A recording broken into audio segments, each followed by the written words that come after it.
Rioja, un gobernador inicia en representación de su provincia un reclamo contra el decreto de necesidad y urgencia, entendiendo que es inconstitucional. Y en forma paralela, nos tenemos que remontar en esto a diciembre del año pasado. Un ciudadano, expresidente del Colegio Público de Abogados de la Capital Federal, Jorge Rizo, inicia una presentación muy similar. La Corte entendió que en ambos casos, ninguno de los dos, ni la provincia de La Rioja, ni el ciudadano Jorge Rizo, encontraron o tenían un caso que pudiera ser resuelto por un tribunal, en este caso por la Corte Suprema. ¿Por qué?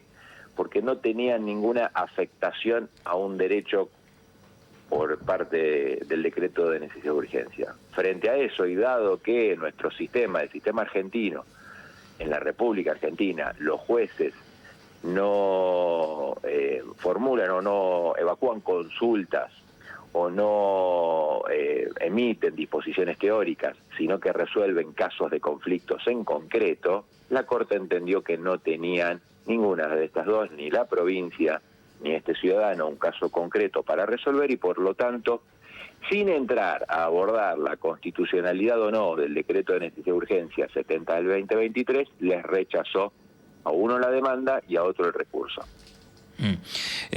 Doctor, y es como que la Corte le dice, a mí no me hagan opinar de la constitucionalidad o inconstitucionalidad porque lo considera político. ¿Eso es parte de lo que plantea la Corte? No, le dicen, a mí no me han resolver sobre la constitucionalidad o no de un decreto de necesidad de urgencia, porque ustedes no tienen un conflicto con el decreto, porque ustedes no tienen un derecho afectado con el decreto, porque ustedes no tienen un caso respecto al decreto de necesidad de urgencia. Si uno lee la demanda tanto del ciudadano Jorge Rizo como de la provincia de La Rioja, los dos planteos eran bastante parecidos, porque si nos retrotraemos a diciembre del año pasado, el decreto hasta en algún caso no tenía todavía vigencia. Recordemos que cuando fue publicado entró en vigencia a los 7 días de la publicación en el boletín oficial, y todavía no tenía despliegue, no tenía efectividad el decreto, y consecuentemente no tenía impacto jurídico, claro, no tenía afectación o no en los derechos. Claro, no había afectado a nadie todavía, sí. Todavía no había afectado a nadie. Sí. Y en nuestro país, eso es lo que hay que entender, en nuestro país la justicia no resuelve casos teóricos, no es un manual de consulta, sino que es un órgano que resuelve casos en conflicto. Y acá la Corte entendió que no había casos en conflicto, lo que no significa que dijo que el decreto haya sido o sea constitucional o no. Claro. Posiblemente lo resuelva en otros casos en donde sí vea un conflicto, como por ejemplo los que tienen estudio.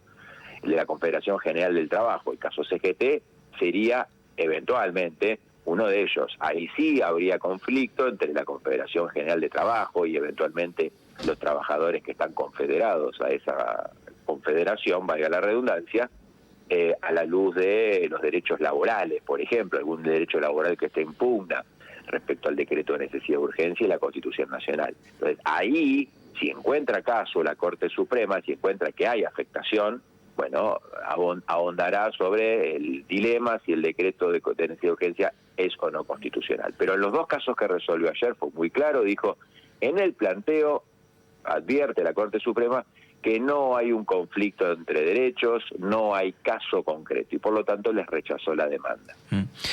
Doctor, muchos lo han interpretado políticamente también, que la Corte falla de esta manera o saca estos dos casos en primera instancia como para darle un respaldo al gobierno de Milei. ¿Lo interpreta usted de esa manera?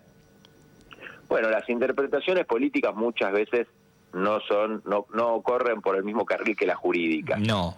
Uno podría decir que sí, que es un respaldo político al decreto de necesidad de urgencia y consecuentemente al gobierno nacional, pero todavía hay otros casos donde el análisis es insoslayable, el análisis del decreto de necesidad de urgencia en términos de si es constitucional o no, si ha sido dictado correctamente o no.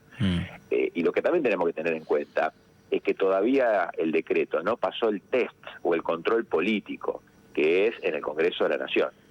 Por ahora la Cámara, el Senado de la Nación lo rechazó, pero conforme la ley 26.122, la ley argentina de decreto de necesidad de urgencia, para que el decreto deje de tener vigencia, debería ser rechazado por las dos cámaras. Y diputados todavía lo está tratando, todavía está en estudio. No se ha constituido la comisión bicameral permanente, eso es correcto, y hay un error, hay una infracción constitucional, pero el Pleno de la Cámara de Diputados todavía no se reunió y dictaminó sobre si el decreto es válido o inválido. Y si la Cámara de Diputados se reuniera y declarara que es inválido, de la misma manera que lo hizo ya el Senado de la Nación, el decreto va a dejar de tener vigencia. Y por lo tanto también habría que preguntarse si tiene sentido que la Corte resuelva un caso cuando ya la norma jurídica, en este caso el decreto, no va a tener más vigencia. Quiere decir que en términos políticos todavía hay bastante para resolver. Y como hay bastante para resolver, es muy prudente que la Corte Suprema de Justicia espere la resolución y el eventual acuerdo entre el poder político, oficialismo y oposición, porque lo que hay que recordar siempre es que la Corte y la justicia en general no está para resolver todos los problemas que la política no puede o no quiere resolver. Primeramente tiene que resolverlo la política, primeramente tiene que resolverlo con acuerdos, con consensos, en un sistema democrático, el oficialismo y la oposición. Si eventualmente no hubiera acuerdo, ahí la justicia sí está llamada a resolver los asuntos, pero no antes. Doctor, agradecerle, muchísimas gracias por su tiempo. Saludos desde Buenos Aires, muchas gracias. Hasta luego, hasta luego. Abogado y doctor en Derecho Constitucionalista, hemos hablado con el doctor Cristian Cao. Clarísimo, no hay conflicto. Al no haber conflicto, la Corte dice, yo no puedo resolver absolutamente nada. Acá, evidentemente, lo que meten la pata son los abogados que han representado a la provincia de La Rioja, ¿no?